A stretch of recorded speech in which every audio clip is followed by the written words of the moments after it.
selamat siang Mbak Safa. Sebelumnya perkenalkan, kami dari kelompok 7 kelas 9B dengan anggota saya sendiri Safa Narsari, ada Fania Adriana Putri, Aura Dewi Ristika, dan Novia Aura Beda.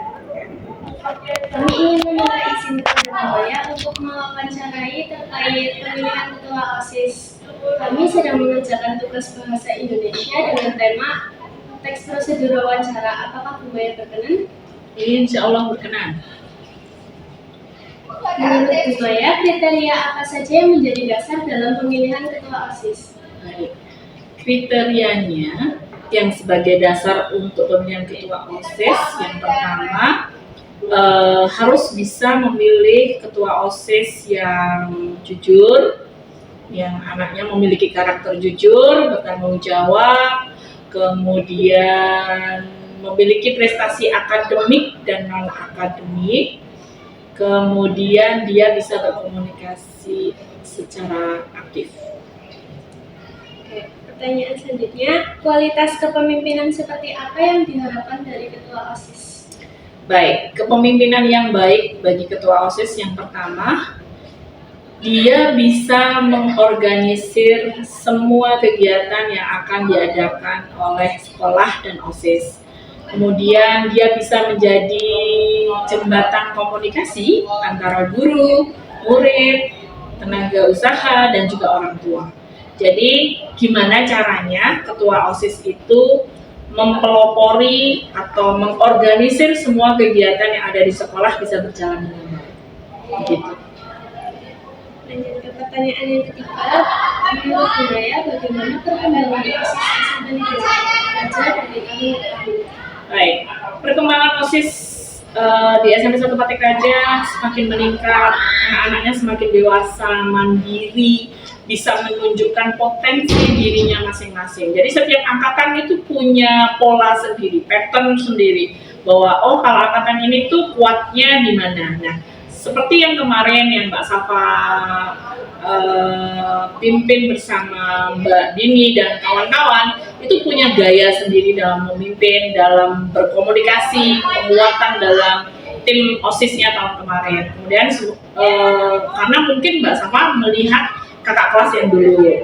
Kemudian harapannya OSIS yang sekarang juga akan lebih baik lagi, berkualitas lagi, dan bertanggung jawab jika mendapatkan tugas-tugas dari sekolah ataupun menyemarakkan kegiatan yang ada di sekolah.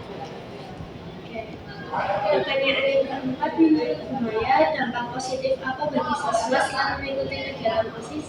Ya, dampaknya sangat banyak, bagus buat anak-anak yang mengikuti kegiatan OSIS. Itu satu, anak-anak yang ikut organisasi OSIS itu biasanya anak-anak yang cepat mengambil keputusan. Dia pandai mengambil keputusan dengan cepat. Kemudian yang kedua, dia belajar bertanggung jawab lebih dari setiap tugas-tugas yang diberikan. Dia belajar bertanggung jawab untuk menyelesaikannya, mengeksekusi dengan baik setiap tugas yang diberikan. Kemudian anak-anak pandai berkomunikasi. Nah, itu sangat penting karena anak-anak OSIS itu harus bisa mengkomunikasikan keinginan apa saja yang dia inginkan kepada sekolah, kepada teman-temannya. Kemudian bisa terjadi suatu kegiatan yang bisa terencana dengan baik, kemudian terlaksana dengan baik. Gitu. Pertanyaan yang kelima, apa harapan Buaya terhadap perkembangan OSIS di masa mendatang? Baik, harapan saya OSIS itu nanti, teman-teman OSIS tidak harus ketuanya saja. Teman-teman OSIS itu harus menjadi suri teladan, menjadi teladan teman-temannya yang lain. Harus bisa disiplin, bisa bertanggung jawab. Kemudian anak-anak OSIS juga bisa menggerakkan semua aset-aset sekolah, entah itu aset dari sumber daya manusianya ataupun sumber daya lain di sekolah bersama Bapak Ibu guru. Jadi harus bersinergi bersama-sama dengan Bapak Ibu guru dan warga sekolah. Pertanyaan selanjutnya, bagaimana pendapat Buaya mengenai program kerja OSIS periode 2023-2024 seperti 5S yang dilaksanakan pada pagi hari? Apakah harus tetap berlanjut di periode OSIS selanjutnya? Baik, program OSIS tahun kemarin yang salah satunya adalah program 5S yang misalnya di setiap pagi hari bersama Bapak Ibu guru menyambut teman-teman untuk masuk sekolah, untuk siap belajar dengan guru, itu harus dilanjutkan dan sangat bagus. Jadi seolah-olah anak itu kalau berangkat sekolah, masuk ke sekolah itu sudah di say hello sama teman-teman yang diwakili oleh OSIS dan Bapak Ibu guru yang piket. Itu insya Allah bisa membuat anak-anak untuk semangat belajar. Pertanyaan yang ketujuh, program kerja seperti apa yang Bu Maya harapkan dari penetapan ketua OSIS ini nantinya? Baik, program kerja ya. Program kerja yang berpihak pada murid. Jadi harapannya anak-anak OSIS itu memiliki program kerja yang bisa membawa nama baik sekolah, kemudian bisa membuat program-program yang berpihak pada murid. Jadi bisa menggali potensi teman-teman yang ada di sekolah, kegiatan-kegiatan yang positif itu lebih diperbanyak, kemudian ada kegiatan-kegiatan non-akademik yang butuh energi lebih dari teman-teman OSIS untuk menggerakkan kembali bahwa kita punya potensi-potensi yang banyak dari murid-murid dan juga guru. Pertanyaan selanjutnya, apakah Bu Maya setuju jika program kerja OSIS nantinya berkaitan dalam bidang agama? Sangat setuju, karena bidang agama itu akan membangun karakter anak-anak SMP 1 terutama, nah itu bisa lebih baik. Jadi kalau keagamaan memang dasarnya kalau di sekolah penguatan agama itu perlu, tidak hanya penguatan di akademis saja, tetapi penguatan karakter itu melalui pendidikan agama itu sangat penting. Setuju sekali. Pertanyaan yang terakhir, apa pendapat Bu Maya untuk mencegah pemilihan ketua OSIS yang salah? Ya.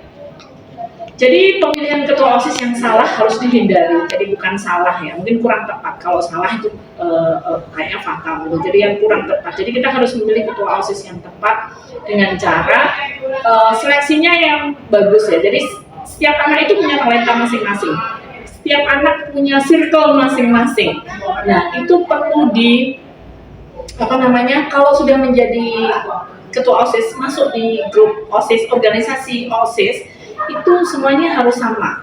Semua dengan teman, ini tidak circleku, ini tidak blokku, ini tidak ada. Semuanya sama, satu level yang ingin memajukan semua kegiatan yang ada di sekolah. Jadi sebaiknya seperti tahun ini itu baik ya. Jadi pemilihan ketua OSIS-nya adalah mandiri. Nah, itu sesuai peringkat nilainya karena ada tes tulis. Nah, itu bagus, tes akademisnya ya, tes tulis, kemudian tes pidato, tes PBB, tes IT, kemudian tes wawancara, dan juga ada diskusi dari Bapak Ibu guru. Jadi Bapak Ibu guru punya peran bahwa anak ini loh, jadi ada nilai dari Bapak Ibu guru juga. Jadi lebih adil kalau mandiri gitu. Kalau yang tahun kemarin berpasangan-pasangan ya, untuk tahun ini agak lebih bagus sendiri, mandiri, dan punya visi masing-masing.